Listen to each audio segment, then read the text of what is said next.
In this question, there's a combination of work energy and collision. What happens is that this mass m travels down. This is the bow of mass m. It travels down. It picks up another object of mass small m at this point. The other mass sticks to this mass, and the combined mass rises to height h. We need to find out this height h given these data. Now, for solving this question, let us first analyze the motion of this mass m from point A to B. Now, from A to B, for m, work done by external forces is 0 because the external force is tension, and the tension is always perpendicular to the displacement, which gives the work done by tension to be 0. There are no internal non-conservative forces, due to which work done by internal non-conservative forces is also 0. There is work done by conservative forces, but that will be handled by the potential energy, which we take into account. Therefore, potential energy at A plus kinetic energy at A is equal to potential energy at B plus kinetic energy at B. Let us take potential energy equal to 0 at this level, at the level of B, for simplicity. Therefore, potential energy at A is equal to mgh. Kinetic energy initial was 0, is equal to potential energy at B is 0 plus kinetic energy at B. Let the mass m come down to level B with velocity v. Therefore, this is equal to half mv square. Therefore, we cancel m and m to get v is equal to root over 2gh. So, we remember this result.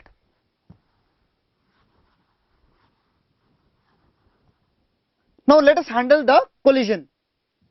This mass m comes down with a velocity root over 2gh. It collides with another mass small m, and the other mass sticks to this mass. So, this was the initial motion. The final situation is that these two masses stick to each other and collectively move together with a velocity v dash. So, since there are no other external forces acting on these two objects, there is actually an external force that is equal to the tension in the string and the gravitational force, but these forces are very small and their effect is negligible for the small duration of collision. Therefore, we can apply momentum conservation. Ethically speaking, momentum conservation is only applied on the system when the external forces on the system are 0. In this case, though the external forces on the system were not 0, but since they were so small, because conservative forces are small and multiplied by a small time interval, their effect is very negligible. Therefore, we neglect the conservative forces and we apply momentum conservation on this system to get the result m into root over 2gh, that is initial momentum. This is equal to m plus m v dash. Therefore, we get v dash as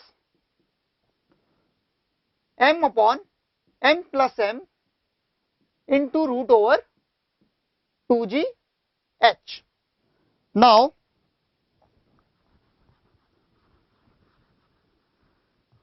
we know the combined mass of the system at the lowermost point.